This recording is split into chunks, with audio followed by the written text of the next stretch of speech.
ఈరోజు చనిపోయిన వంశీకృష్ణ యాదవ్ గారు ఈరోజు పరిచయం కాదు. ఇది 2009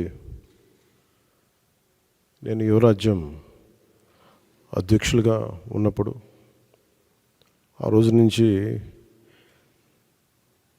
ఉత్తరాంధ్రలో చాలా బలమైన యంగ్ లీడర్, డైనమిక్ లీడర్. ఆ రోజు నాకు ఆయన ప్రత్యక్షంగా ఆయన చూశాను ఆ రోజున. సో యువరాజ్యంలో ఆయనకి ఆ రోజున ఆయన ఆహ్వానించడం జరిగింది. కోఇన్సిడెంటల్గా మళ్ళీ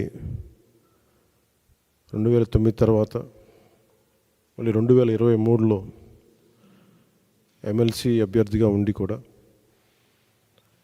మనస్ఫూర్తిగా ఈ రోజున జనసేన పార్టీలోకి వారు వచ్చినందుకు మనస్ఫూర్తిగా శ్రీ చిన్నబోయిన వంశీకృష్ణ యాదవ్ గారిని మనస్ఫూర్తిగా ఆహ్వానిస్తున్నాను. వారితో పాటు పార్టీలోకి వచ్చిన మీ నలుగురికి కూడా ప్రత్యేకించి నా హృదయపూర్వక ఆహ్వానం పలుకుతూ ఉన్నాను. మీ రాక, వంశీకృష్ణ గారి రాక ఉత్తరాంధ్రకి నేను 2009 నుంచి వీరిని చూస్తూ ఉన్నాను. చాలామంది ఆ రోజుల్లో, ఇంక్లూడింగ్ తెలంగాణలో కూడా చాలామంది యువరాజ్యంలో ఉన్న వ్యక్తులు చాలామంది కీలకమైన నాయకులు అయ్యారు ఈ రోజున, అటు తెలంగాణలోనూ ఇటు ఆంధ్రాలో.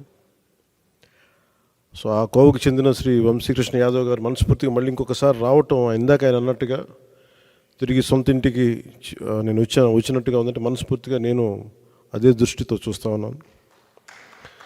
ఇది అలాగే ఆయన వచ్చిన విధానం నాకు చాలా నచ్చింది. ఏ సమస్యల మీద ఇవన్నీ ప్రస్తావించకుండా భావజాలం ఇది మరింతగా ఆకట్టుకుంది. ఆయన పార్టీలోకి రాకముందు చర్చల మీద నేను అర్థం చేసుకుంది. వైఎస్ఆర్సీపీ పాలన గురించి, వీటి గురించి ఏమి కాకుండా నేను ప్రత్యేకించి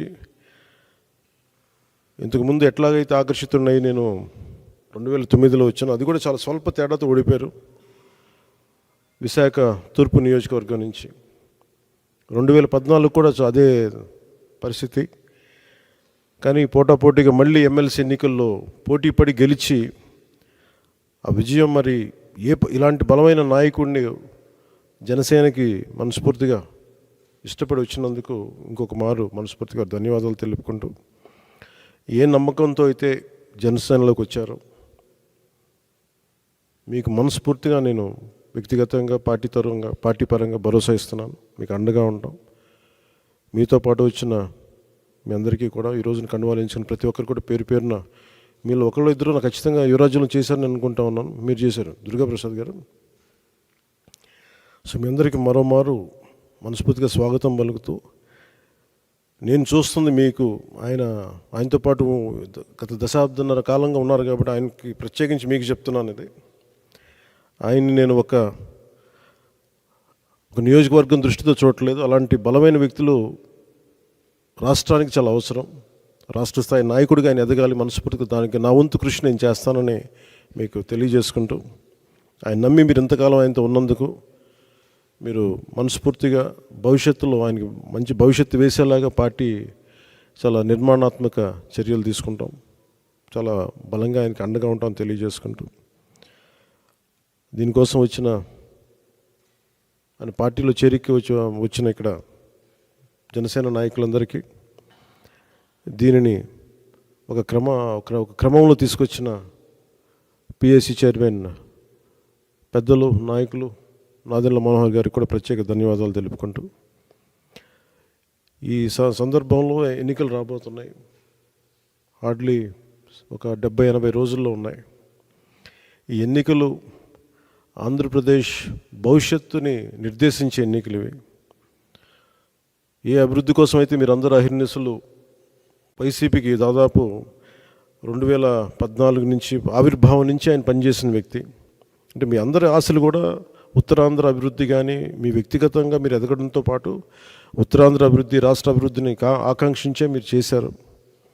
అది ఎంతవరకు జరిగిందనేది మీకు అందరికీ తెలుసు. కానీ మీ ఏ ఉద్దేశం కోసం అయితే మీరు రాజకీయాల్లోకి వచ్చారో, ఏ ఉద్దేశం కోసం అయితే ఒక పార్టీని యువరాజ్యం తర్వాత మళ్ళీ మీరు నమ్ముకొని వైఎస్ఆర్సీపీలోకి వెళ్ళి చాలా అండగా నిలబడిపోయారు. నేను మీరు ఇంత మాత్రం ప్రేమ నమ్మకం చూపిస్తే దానికి నేను 100 ఇంతలు చేసేవాడిని. సో దాన్ని దృష్టిలోనే పెట్టుకోండి. ఇది ప్రత్యేకించి సందర్భంలో చాలా మాట్లాడాలని ఉంది, కానీ ఇంకా సమయం ఉంది, వాటి గురించి మాట్లాడతాను. ఇంకా నాకు ఆంధ్రప్రదేశ్ భవిష్యత్తు చాలా ముఖ్యం. జనసేన చాలా కీలకమైన పాత్ర వహించాలి భవిష్యత్తులో. ఆ కీలకమైన పాత్రలో వంశీకృష్ణ యాదవ్ గారు కూడా చాలా ముఖ్య భూమిక వహించాలి. దానికి నా వంతు కృషి చేస్తానని తెలియజేసుకుంటే మీ అందరికీ ధన్యవాదాలు తెలుపుకుంటూ సెలవు తీసుకున్నాను. జై జనసేన, జై హింద్.